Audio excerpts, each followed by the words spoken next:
Hi friends, எல்லாருக்கும் வணக்கம். இந்த வீடியோ நம்ம பார்க்க போகிறது சில் வாட்டர் லைன். சில்லரில் இருக்க சில் வாட்டர் லைனில் வந்து பார்த்திங்கன்னா நம்ம கெமிக்கல் ட்ரீட்மெண்ட் பண்ணுறோம் அப்படின்னாலும், இல்லை வந்து வாட்டர் கூல் சில்லரில் கண்டென்சருக்கான கூலிங் டவர் சர்க்குலேஷனில் இருக்க வாட்டருக்கான கெமிக்கல் ட்ரீட்மெண்ட்டாக யூஸ் பண்ணுற கெமிக்கல்ஸாக இருக்கட்டும், அதை வந்து நம்ம வந்து ஒரு 45 days வந்து பிராஸு, எம்எஸ், அப்புறம் வந்து பார்த்திங்கன்னா காப்பர், இந்த 3 மெட்டலை வந்து அந்த கெமிக்கலில் டிப் பண்ணி ஒரு 45 days அதில் வந்து நம்ம வந்து ஹோல்ட் பண்ணி ஒரு அப்சர்வேஷன் எடுக்கிறோம்.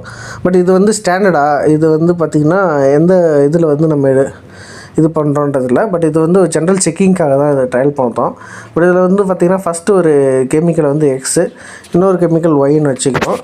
இந்த 2 கெமிக்கலும் வந்து பார்த்திங்கன்னா நம்ம ஒரு க்ளோஸ்ட் லூப்பில் யூஸ் பண்ணுறோம் அப்படி வச்சுக்கிட்டோம் அப்படின்னா, இப்போ இது எதுனா ரியாக்ட் ஆகுதா? இப்போ எதுக்கு 3 மெட்டல் இதில் யூஸ் பண்ணுறோம் அப்படின்னா, இப்போ பார்த்திங்கன்னா சில் வாட்டர் லைன் பைப் எல்லாமே வந்து பார்த்திங்கன்னா எம்எஸ் பைப்ஸ் தான் யூஸ் பண்ணுறோம். அதனால் எம்எஸில் அது எப்படி வந்து ரியாக்ட் ஆகுது அப்படின்றதுக்காக. காப்பர் லைன் பார்த்திங்கன்னா நமக்கு எவாப்ரேட்டரில் இருக்க டியூப்ஸ் எல்லாமே காப்பர் பைப்பு, பம்போட இம்புல்லஸ் எல்லாமே பிராஸு. அதனால் வந்து இந்த 3 மெட்டலுமே வந்து நம்ம ஹெச்விசி அந்த கண்ட்ரோல் சிஸ்டமில் இருக்கிறதுனால அந்த கெமிக்கலில் ஏதாச்சும் ரியாக்ட் ஆகுதா அப்படின்றதுக்காக தான் அப்சர்வேஷனுக்காக பார்த்தோம். பட் இதில் வந்து என்னென்னா, நமக்கு ஒரு கெமிக்கலில் வந்து எந்த ஒரு ரியாக்ஷனுமே இல்லை, போட்ட மெட்டல் வந்து அப்படியே இருந்தது. பட் ஆனால் இன்னொரு கெமிக்கலில் வந்து பார்த்திங்கன்னா ஃபுல்லாக அந்த எம்எஸ் இது மட்டும் ரியாக்ட் ஆகிட்டு ஃபுல்லாக ரஸ்ட்டோட கலர் வந்து அப்படியே ஃபுல்லாக அந்த பாட்டிலே வந்து ஹோல்ட் ஆகிடுச்சு.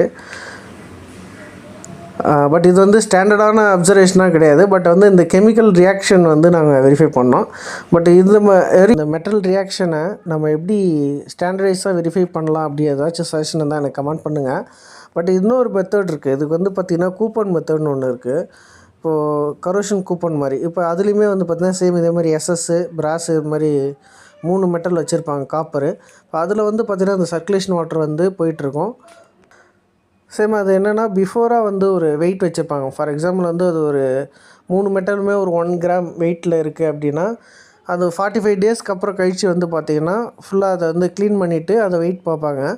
அப்போ வந்து 1 கிராமோட கம்மியாக இருக்கா அப்படின்னா, அப்போ வந்து அந்த மெட்டல் வந்து ரியாக்ட் ஆகி அரிச்சிருக்கு. அப்போ வந்து நமக்கு எம்எஸில் அரிச்சிருக்கா, இல்லை காப்பரில் அரிச்சிருக்கா, இல்லை பிராஸில் அரிச்சிருக்கா அப்படின்போது, அப்போ ஏதோ சம் ரியாக்ஷன் வந்து ஆகுது அப்படின்றத கண்டுபிடிச்சிக்கலாம்.